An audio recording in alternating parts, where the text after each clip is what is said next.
What I'm about to tell you is not folklore or some tall tale. In fact, it's playing out in front of our very eyes. Even if this story has been told numerous times, it never gets old, and there's always something new to discover. It's a story so incredible and unimaginable, yet amazingly truthful, that by the end of it, the concept of history repeating itself is all too real. What if I told you that two men who never met one another and were separated by 60 years and roughly 1,300 miles somehow collided and became one? What if I told you the legacy of Mickey Mantle lives on through Mike Trout?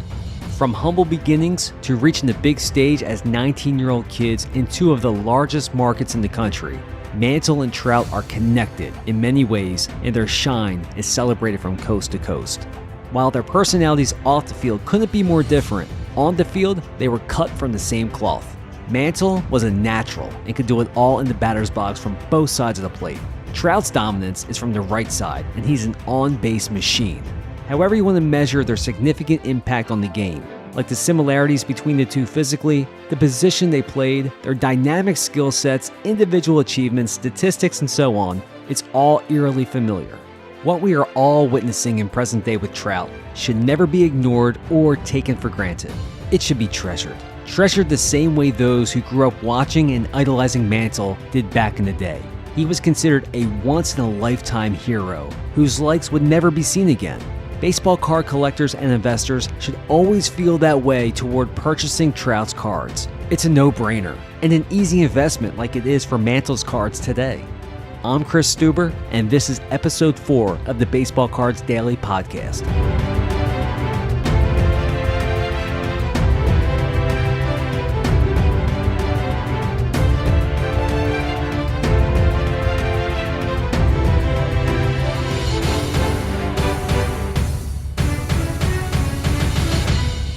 I was watching the movie The Sandlot the other night.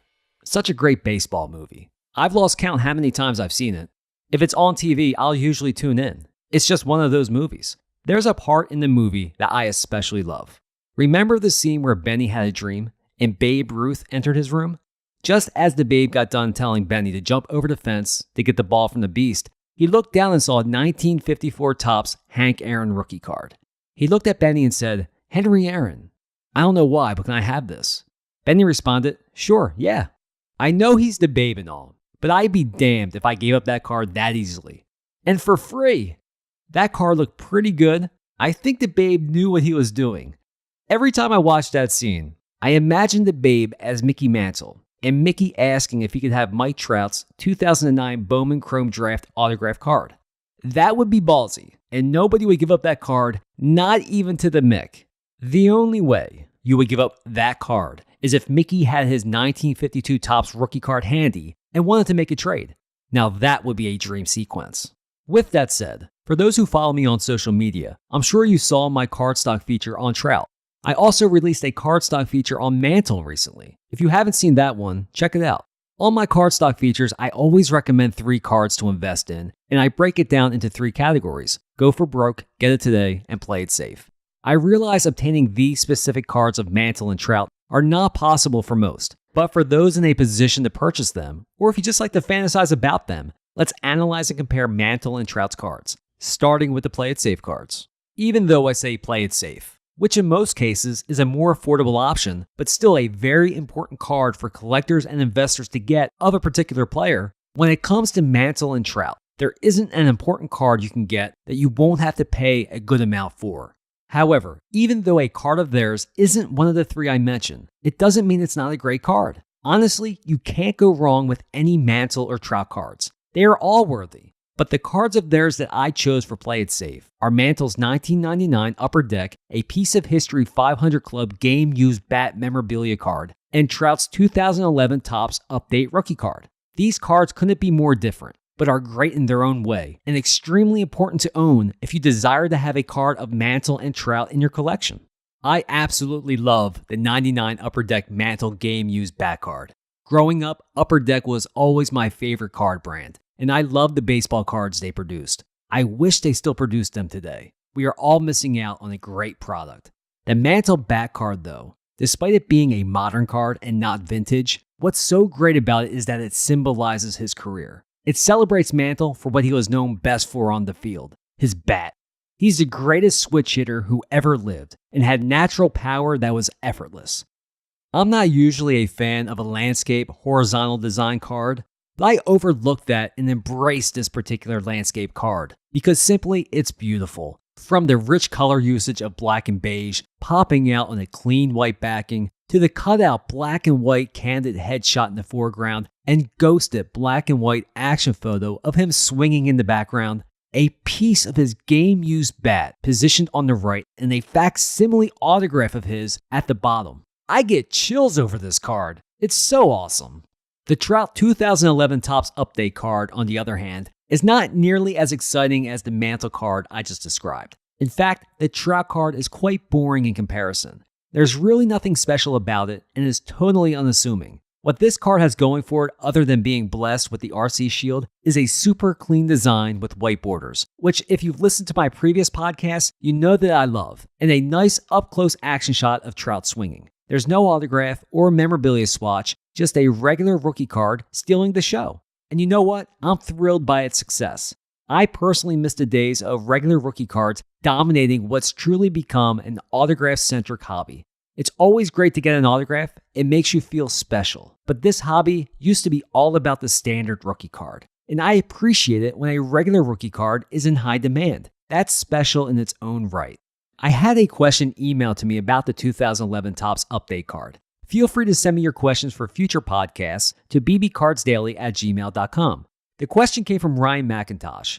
Ryan asked, do you think it's still worth buying the 2011 Topps Update Trout rookie card?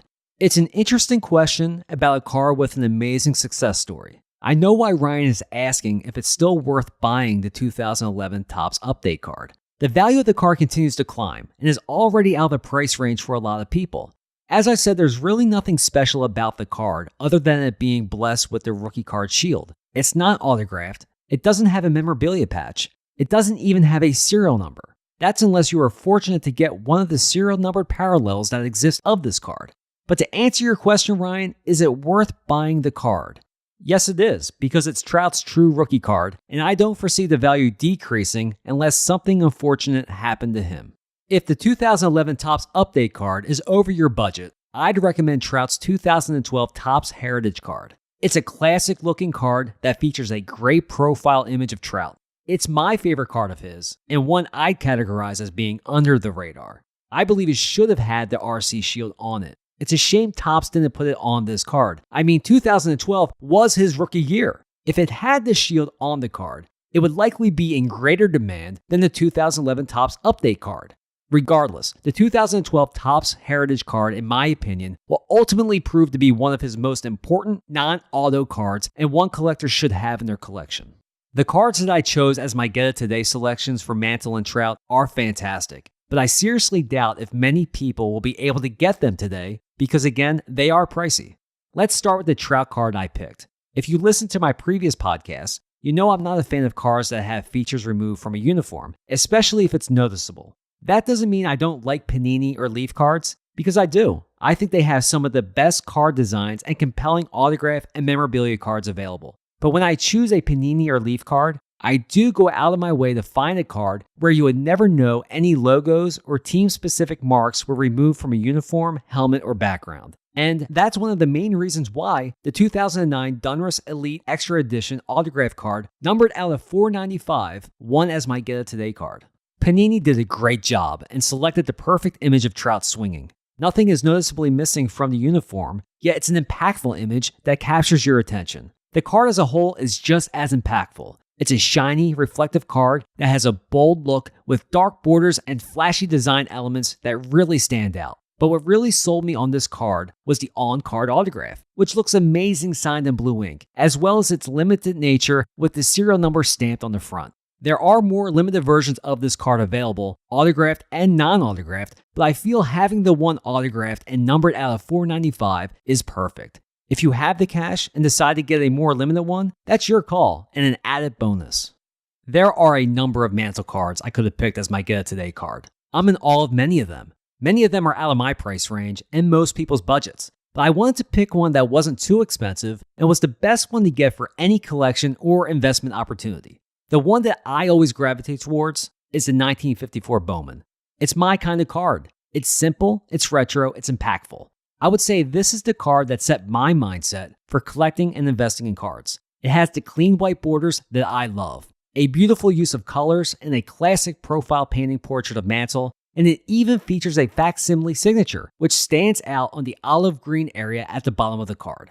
There's nothing not to love about this card, and I strongly suggest it to anyone who wants to purchase a vintage Mantle card. Is there any question as to which cards I picked as my go for broke cards of Mantle and Trout? When it comes to Mantle's 1952 Topps rookie card and Trout's 2009 Bowman Chrome Draft autograph card, they are the holy grail of the hobby to me. It doesn't get any better than them. And while they are rich man cards and absolutely out of the price range for 95% of the collecting population, it's always fun to fantasize about them and to dream a little dream. I know the T206 Honus Wagner is at another level in terms of worth, and as jaw-dropping as that card is, and as long as I stared at it when I visited Cooperstown in 2010, call me crazy, but I prefer the 52 Topps Mantle or 2009 Bowman Chrome Auto of Trout.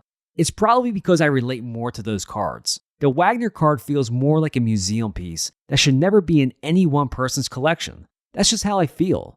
What can I say about the 52 Topps Mantle? It's everything that I said about the 1954 Bowman card times a million. It's flawless and beyond iconic. Everything about that card is perfect. To me, it's the symbol of the baseball card hobby. If you are lucky enough to ever be in its presence, soak it in and appreciate its history. It'll leave you speechless. The 2009 Bowman Chrome Draft autograph card of Trout, in my opinion, could one day surpass the 52 Topps Mantle rookie card. It may be hard to believe, but it's possible. Trout's greatness has a lot to do with my line of thinking, but the card itself has a lot going for it as well.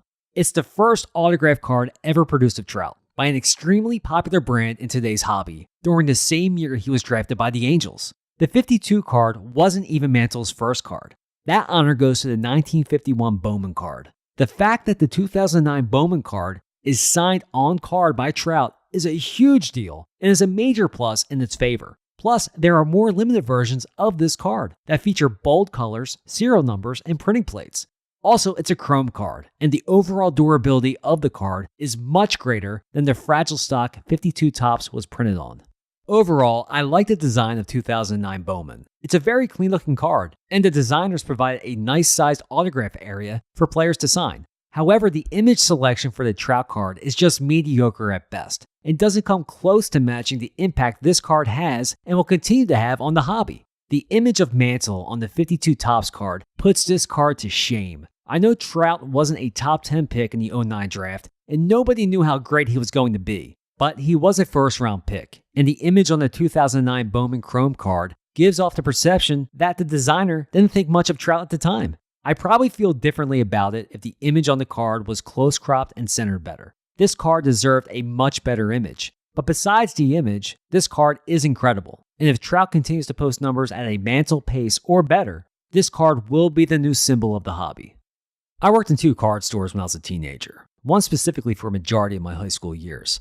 Now, I grew up in a suburb of Philadelphia, but it didn't stop the owner of the card store from raving about Mantle and how there would never be a player like him again. No, my boss wasn't from New York. He was just a huge Mantle fan. I would just listen. I wasn't alive when Mantle played, but over time as I heard and read more about him, I started to admire Mantle. You couldn't deny his greatness and what he meant to the game. I always hoped there would be another player to come along that played the way he did. My boss always said, it'll never happen. Never say never. I get goosebumps every time I watch Trout play. I know I'm watching something special. I know I'm watching the closest thing to Mantle anyone has ever seen, and I bet those who grew up with Mantle would say the same. Statistically speaking, it's unbelievable how similar to Commerce Comet and Millville Meteor are in many categories. Just a few weeks ago, Trout played in his 1,000th game, and when you compare Trout stats to Mantle stats through 1,000 games, it only fuels the comparisons even more. Try to keep up. At this point in Mantle's career, he had a .315 batting average, 1,131 hits, 218 home runs, an OPS of 1,000, scored 799 runs, stole 62 bases, was a 2-time MVP, 6-time All-Star, and won 4 World Series titles. Trout can't compete with Mantle in terms of titles. Hopefully, he'll have a chance to at least put 1 ring on his finger. but through 1,000 games, his stats are comparable and in some categories better than Mantle's. After 1,000 games, Trout had a .308 batting average, 1,126 hits, 224 home runs, an OPS of .989, scored 752 runs, stole 178 bases, was a 2-time MVP, 6-time All-Star, and won the 2012 American League Rookie of the Year award. The comparison is not just statistic-driven either. There are instances where I physically see a resemblance between the two. It's subtle, but I definitely see it. I start to see the resemblance after I watched an interview with Mickey's son David on the MLB Network a couple years ago. He was asked about the comparisons between his dad and Trout, their style of play, statistics, all of that. And then David said something that stuck with me. He said he almost smiles like Dad. When I heard that, it made me think about the Mantle family as a whole. Their entire existence has been associated with the legacy of their father and the game of baseball. All the comparisons between their father and Trout have to give them an unbelievable sense of pride. And if their interest in the game ever waned during the years, I can only imagine the nostalgic feeling they get when they watch Trout play. It must be an amazing feeling. Trout has the ability to energize as well as re-energize the excitement level of anyone who has an appreciation for the game. It's the same feeling those who loved Mantle must have felt. The way Trout plays pays homage to the Mantle family, as well as the bevy of fans who watched, loved, and idolized the Mick. The legacy of Mantle lives on through Trout. Treasure it. I appreciate everyone who took the time to listen to this episode. Be sure to subscribe, leave a review and rating on iTunes or wherever you get your podcasts. Also, you can follow me on Twitter and Instagram at Chris Steuber, that's Steuber, and at BB Cards Daily. I'm Chris Steuber, and this has been the Baseball Cards Daily Podcast.